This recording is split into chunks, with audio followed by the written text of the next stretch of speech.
Assalamualaikum warahmatullahi wabarakatuh. Perkenalkan, nama saya Saiful Arasik, NIM F3118065, kelas B, akan menjelaskan mengenai pricing strategi. Di sini pricing strategi merupakan kebijakan perusahaan dalam menetapkan harga jual produk mereka. Beberapa perusahaan mungkin menetapkan harga dengan lebih mempertimbangkan pasar atau market based pricing, sementara yang lain lebih mempertimbangkan biaya produksi atau cost based pricing. Pemilihan strategi penetapan harga yang tepat penting untuk mencapai tujuan perusahaan. Harga mempengaruhi permintaan, keuntungan, dan posisi produk di pasar.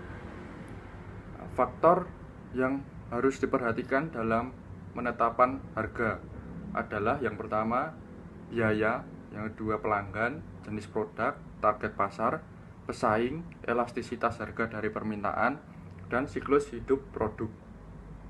Selanjutnya, yang pertama, biaya. Sebuah perusahaan menghasilkan keuntungan jika menetapkan harga jual lebih tinggi daripada biaya rata-rata produksi.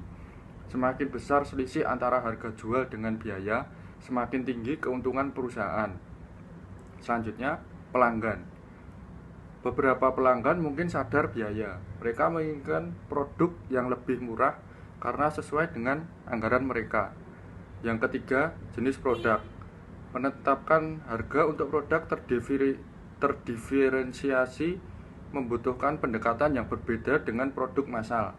Produk massal relatif homogen, oleh karena itu perusahaan sering menawarkannya pada tingkat rata-rata harga pesaing.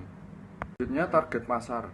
Secara umum, pasar terbagi ke dalam dua kategori. Yang pertama, pasar baru dan pasar saat ini. Keduanya membutuhkan strategi penetapan harga yang berbeda. Harga rendah juga penting untuk mendukung struktur biaya yang lebih rendah. Dengan volume penjualan yang tinggi, perusahaan segera mencapai skala ekonomi dan menurunkan biaya rata-rata. Selanjutnya ada pesaing. Harga mempengaruhi daya saing relatif terhadap pesaing. Karena itu, harga produk pesaing adalah pertimbangan penting dalam menetapkan harga. Perusahaan memantau beberapa harga yang pesaing kenakan untuk produk mereka. Dan selanjutnya ada elastisitas harga. Elastisitas harga dari permintaan menunjukkan ke pelanggan seberapa responsif konsumen dalam menanggapi perubahan harga. Permintaan adalah elastis jika perubahan kecil harga mengarah ke peningkatan permintaan yang lebih tinggi. Misalnya jika harga turun 5%, itu meningkatkan permintaan lebih dari 5%. Selanjutnya, siklus hidup produk. Sebuah produk mengalami 5 fase khas selama masa hidupnya. Tahap yang pertama itu ada tahap pengembangan atau development stage. Yang kedua, tahap pengenalan atau introduction stage. Yang ketiga, tahap pertumbuhan atau growth stage. Yang keempat, tahap matang atau mature stage. Yang kelima, tahap penurunan atau decline stage. Setiap tahap membutuhkan pendekatan penetapan harga yang berbeda-beda. Selanjutnya, jenis strategi penetapan harga. Dalam klasifikasi yang luas, para ahli membedakan pendekatan penetapan harga menjadi dua kelompok utama. Yang pertama yaitu penetapan harga berbasis pasar. Di bawah pendekatan ini, perusahaan lebih mempertimbangkan faktor pasar, pelanggan, dan pesaing dalam menetapkan harga. Yang kedua, penetapan harga berbasis biaya. Di bawah pendekatan ini, biaya produksi menjadi pertimbangan utama dalam menetapkan harga. Kedua pendekatan memiliki beragam variasi. Berikut adalah variasi tersebut. Yang pertama itu basic point pricing. Di bawah pendekatan basic point pricing, perusahaan menambahkan biaya pengiriman ke pelanggan berdasarkan lokasi mereka dari titik referensi tertentu. Semakin jauh mereka, semakin tinggi biaya pengiriman dan semakin mahal harga produk. Yang kedua, by product pricing. Strategi penetapan harga di mana perusahaan menjual produk sampingan atau by product pada harga yang terpisah. Yang ketiga, ada break-even pricing. Perusahaan menetapkan harga jual produk di titik impas. Strategi ini menghasilkan laba nol karena pendapatan akan sama dengan biaya. Yang keempat, ada captive pricing. Perusahaan mengenakan harga berbeda untuk produk inti dan aksesori produk. Biasanya harga produk inti lebih rendah daripada aksesori produk. Yang kelima, competition based pricing. Ini adalah praktik penetapan harga berdasarkan harga yang dikenakan pesaing untuk produk sejenis. Selanjutnya, discriminatory pricing. Perusahaan menawarkan harga berbeda kepada kelompok pelanggan yang berbeda untuk produk yang sama. Selanjutnya yang ketujuh itu ada freight absorption pricing. Freight absorption pricing adalah bentuk spesifik dari praktik penetapan harga geografis.